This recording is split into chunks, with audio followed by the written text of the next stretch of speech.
Mercedes a envisagé la même strat que Red Bull au Mexique, mais James Walls craignait qu'un seul arrêt soit impossible. Nous avons commencé avec les médiums et la théorie était la suivante. Nous savions que nous n'avions pas tout à fait la voiture la plus rapide, mais nous pensions qu'un arrêt unique était probablement notre meilleur moyen de gagner. Eh oui, mais Red Bull ils se sont dit la même chose, un arrêt quoi. Et en course, nous étions vraiment convaincus qu'une stratégie temps de médium pouvait être possible dans le meilleur des cas, mais que ce serait limite en termes d'utilisation des pneus, principalement du point de vue de la dégradation. En revanche, nous pensions qu'une médium dure, une stratégie médium dure, il manque un mot, pourrait permettre de réussir une course à un arrêt. Et s'il chutait en performance à la fin, si la dégradation était trop élevée, ça pouvait donner une opportunité qui ne leur était pas ouverte. Wolff révèle que l'espoir chez Mercedes était de voir les pneus de Verstappen s'effondrer peu avant 35 tours, comme ça a été le cas pour Russell, mais les gommes ont duré 45 tours sur le Red Bull. Ça signifiait également qu'au début de la course, le pneu tendre, vous l'avez vu, après 16 tours, a commencé à chuter en perfo. J'ai pensé que ça pourrait être plus que ça. Et si c'était plus que ça pouvait pencher à notre faveur si le médium souffrait comme ça, était le cas pour George après 34 tours. Mais l'autre pensée que nous avons eue, c'est que commencer avec les médiums n'empêchait pas de faire 2 arrêts, et n'empêchait pas de monter les softs plus tard comme Ricciardo l'a fait, donc ça ne fermait pas nos options.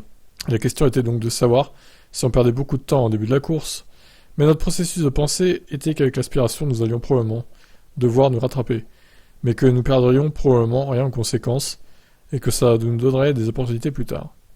Eh bien c'est raté, merci. L'ingénieur explique que l'arrêt unique n'avait pas pour vocation de mettre Red Bull sous pression, malgré l'erreur faite par l'équipe championne du monde le week-end précédent lors du Grand Prix des États-Unis.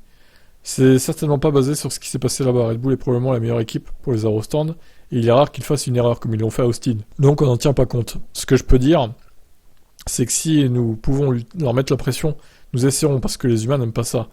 Mais c'était juste basé sur le fait que je ne pensais pas que nous avions le rythme qu'ils avaient et qu'il fallait faire quelque chose de différent.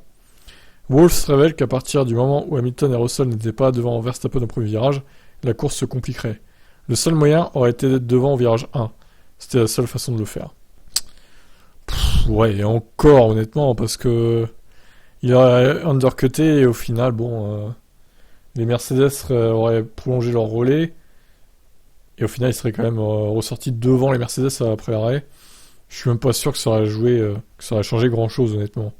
Qui double Verstappen. Peut-être si les deux avaient doublé Verstappen, mais bon là, il aurait fallu qu'il rate son départ tout simplement. Bref, on va pas refaire le passé. C'est raté en tout cas pour Mercedes au Mexique. Ciao ciao.